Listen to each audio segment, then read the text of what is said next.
la dernière équipe. Alors, on y va. Oh. On y va, mes enfants. Allez-y. Bonsoir. Bonsoir. Aujourd'hui, le groupe commencé de Chéri Berchia, Escantan Fury, Emmanuel Cynthia et de Gay Corvin va vous parler de Nelson Mandela, l'homme qui a permis l'abolition de l'apartheid et la transition pacifique d'un pays uni. C'était il y a 20 ans. Le matricule 466-64 sortait enfin de prison. Un tiers du pays passé dans les jours de Robben Island au nord du Cap, puis de Nelson Mandela, le plus célèbre prisonnier au monde. Le bras levé vers le ciel, le poing serré, celui d'un homme qui fut l'un des derniers grands héros du XXe siècle. 27 ans d'emprisonnement pour avoir défendu la simple idée que l'Afrique appartenait à tous ceux qui y vivaient. Figure emblématique de la lutte contre le racisme d'État et de l'apartheid, il est l'homme le plus respecté de la planète. De son enfance pauvre de berger à la présidence, de la désobéissance civile au prix Nobel de la paix, une itinéraire sur la longue route de la démocratie. Mais qui est le gouvernement Nelson Mandela? Nelson Mandela est né le 18 juillet 1918.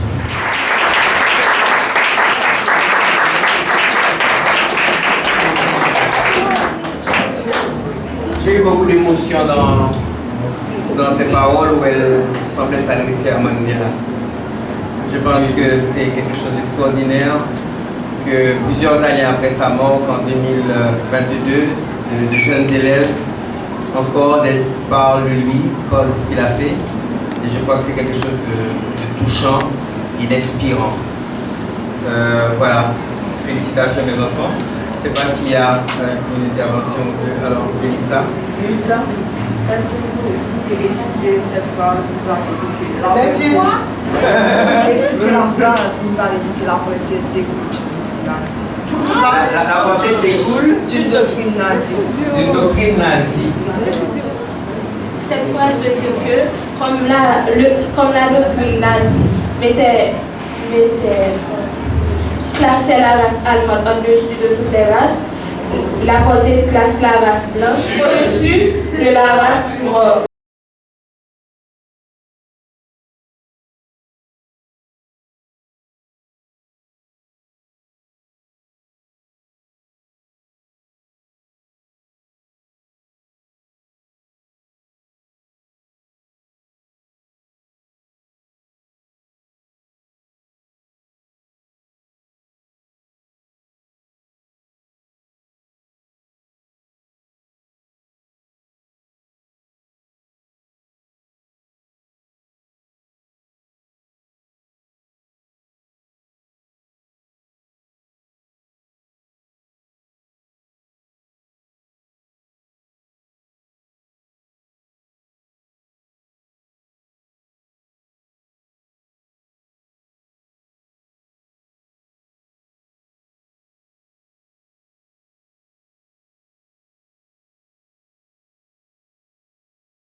Salut tout le monde, voilà, c'était Mandela, ok, Pico. Les amis, vous avez la parole. Aujourd'hui, le groupe ici présent, composé de Joseph Géanti, Kendoli Slomateila et de moi-même, Bonjour Iranel, va vous présenter un exposé sur Nelson Mandela, l'homme qui a permis l'abolition de l'apartheid en Afrique du Sud et la transition pacifique vers un pays uni. Nelson Mandela est né le 18 juillet 1918 en Union d'Afrique du Sud. Il est issu d'une famille royale Tambo de l'ethnie Xhosa qui règne une partie du Transkei. Le premier jour d'école, Rolly Lala est dépouillé de son identité lorsque son institutrice lui donne un prénom anglais, Nelson, pratique courante de l'époque. Si Mandela avait été marginalisé en Afrique du Sud en raison de sa couleur de peau, il réussit cependant, grâce à son sang royal et ses relations, à intégrer Fort Hare, la seule université où les Noirs étaient admis. En 1941, il s'enfuit vers Soweto, la plus grande ville de population noire en Afrique du Sud. À Soweto, Mandela suit des études à Compostelle à l'université de Witwatersrand et fonde le premier cabinet d'avocat noir. Il rejoint par la suite le Congrès national africain qui milite pour les droits civils.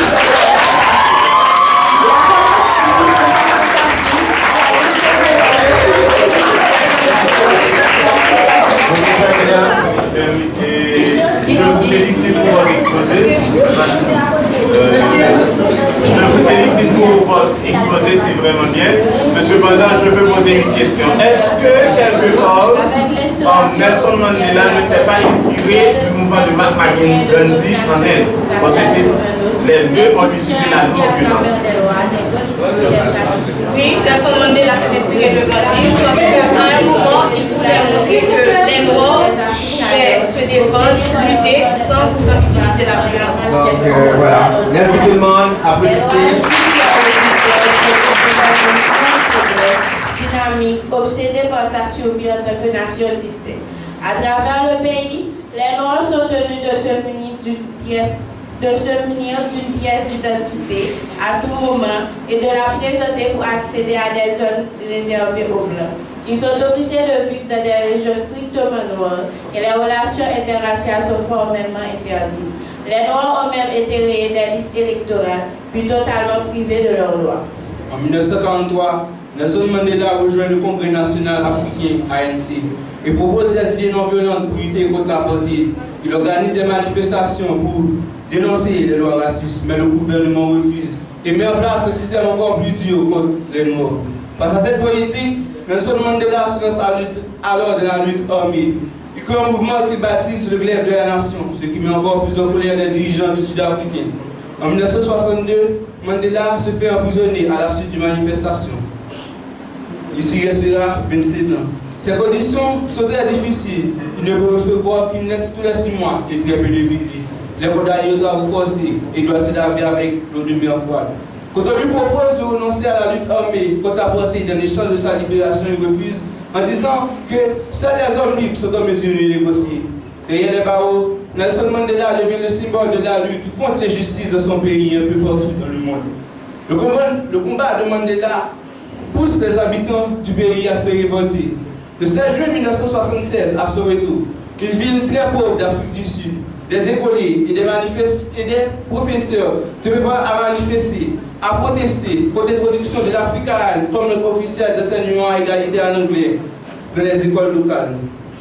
La police est débordée, des coups de feu sont tirés et une très grande majorité de la population est tuée. Le 2 février 1946, le nouveau président d'Afrique du Sud, M. de Klerk, fait un discours qui change l'histoire du pays. À la surprise générale, il annonce qu'il va libérer Nelson Mandela après 27 années de prison. En décembre 1943, Nelson Mandela reçoit le prix Nobel de la paix à Oslo, en Norvège. Il est accompagné par celui qui avait annoncé sa libération, le dernier président d'Afrique du Sud, M. de Klerk. Ensemble, ils ont officiellement aboli en 1941 et en 1994 l'apartheid et formé le premier gouvernement multiracial du pays. Mandela devient ensuite président d'un nouveau pays, l'Afrique du Sud. Nelson Mandela a sacrifié sa liberté, restant fidèle à ses convictions et a lutté avec ténacité et conduit l'Afrique du Sud à une nation unie et multiraciale. Il a joué un rôle majeur dans la construction d'une nation où les gens ne sont pas jugés sur leur couleur de peau, mais sur la valeur de leur caractère. Bien que la route vers le démantèlement du racisme est encore longue. Après la fin de son mandat en 1999, Mandela a œuvré à mettre fin à la pauvreté et à sensibiliser la population au VIH jusqu'à sa mort en 2013, à l'âge de 95 ans. La cérémonie officielle de Nelson Mandela a lieu le 10 décembre 2013 au FNB Stadium de Soweto, mais les funérailles nationales ont eu lieu le 15 décembre 2013. Il est inhumé dans le village de Kunu, situé à une trentaine de kilomètres de son lieu de naissance et dans lequel il passa une partie de son enfance. Une enfance durant laquelle Nelson Mandela s'est créé une personnalité qui a permis à l'Afrique du Sud de devenir ce qu'elle est aujourd'hui. Merci.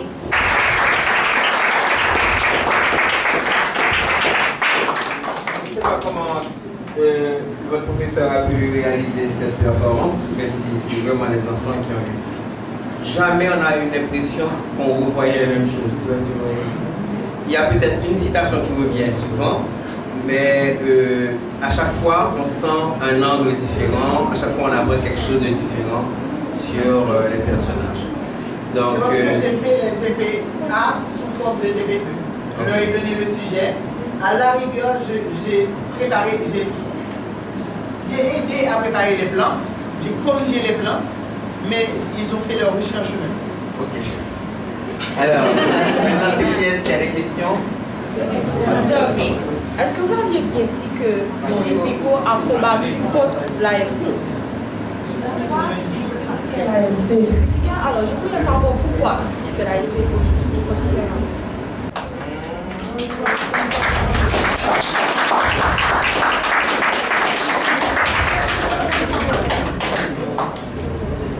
Dans mes recherches, j'avais trouvé que on avait dit que Steve Biko il était mort en prison après une grève de faim de 7 jours. Mais vous avez dit vous-même qu'il a été maltraité, exécuté. Alors comment faire la démarcation entre ces deux sources, quelle est celle qui est vraie? Ils ont appris la vérité.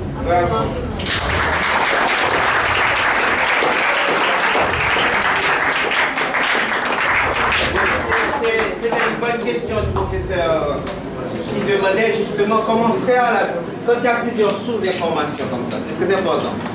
Quand il y a plusieurs informations, comment faire la différence entre ce que vous savez maintenant aujourd'hui, les fake news, ou bien ce qu'on a appelé à mon époque l'intoxication, les tox par l'information, parce qu'on vous envoie des informations qui sont fausses pour vous intoxiquer l'esprit. Eh bien, les enfants utilisent un mot, c'est un maquillage. On maquille le crime. D'accord? Pour que justement on ne sache pas ce qui s'est passé. En réalité, il a été victime de torture et a succombé à ses blessures, à la lésion qu'on lui avait faite au cerveau. Merci. Oui, d'après vous, pourquoi la communauté internationale a laissé la légalisation, comme si a permis la légalisation de l'avortement?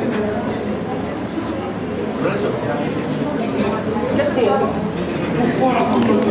En fait, je voulais ajouter que, ok, ta question c'était pourquoi les organisations internationales, la communauté internationale n'a pas réagi face à l'avortement.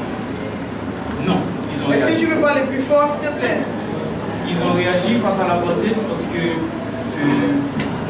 au cours des années, en fait, entre 1980 et 2000, je ne me rappelle pas exactement la date, ils ont mis un boycott sur les oranges qui venaient d'Afrique du Sud parce que l'Afrique faisait partie des pays qui produisaient les meilleures oranges. Donc, ils ont mis un boycott dans la plupart des pays européens et en Amérique aussi sur la consommation de ces produits venant de l'Afrique du Sud. Je suis d'accord, mais ce que j'essaie de dire, c'est que ils ont fait en sorte de légaliser l'avortement. C'est ce qu'ils ont fait. Donc j'aimerais savoir pourquoi ils n'ont pas réagi dès le début, parce que normalement c'est pas normal. Pourquoi ils n'ont pas coupé ça et ils ont permis la légalisation? C'est pas l'intervention au cours du mouvement. Mais dès le début, pourquoi ils n'ont pas coupé ça? Et ils ont permis la légalisation, ils n'ont rien fait contre ça dans ce sens. C'est ce que j'essaie de dire. C'est quelque chose ce sont des roulants du colonialisme et de la domination des Afrikaners sur l'Afrique du Sud. Et n'oublie pas non plus qu'un pays comme les États-Unis, dans les années 60 encore, il y avait de grandes émeutes des Noirs contre une forme d'apartheid aussi. Et tu vois, donc ce qui veut dire que le monde de l'époque avait encore des préjugés. Et je dirais le monde blanc occidental. Vos apports et les modalités qui, donc premièrement aux apports comme l'élément déclencheur et modalité qui comme celui qui va continuer la lutte dans la libération aux États-Unis. Mais pour celle de l'Afrique du Sud, nous observons que, bien qu'il s'agisse d'une exposé sur Nelson Mandela, l'Afrique du Sud, c'était une histoire d'apartheid. C'est une histoire d'apartheid, mais il s'est dit que le premier coup dans le cercle de l'apartheid était Steve Biko. En deuxième, Nelson Mandela. Bien qu'il s'agisse d'un exposé de Nelson Mandela, ce que nous retenons de Steve Biko, même quand il s'est fait tuer, c'est que Steve Biko est un homme qui s'est plongé dans la lutte. Un homme qui a travaillé en collaboration pour transformer radicalement des vies et des institutions. Un homme dont la vie et le travail ont changé des vies. La vie et le travail ont transformé. Un homme dont la vie et le travail ont transformé. Et nous avons fait une politique de noirceur qu'il a libéré lui-même des contraintes de l'infériorité. Et nous a fait savoir que les Noirs pouvaient collectivement incarner l'humanité et l'évolution fondamentale vers la liberté.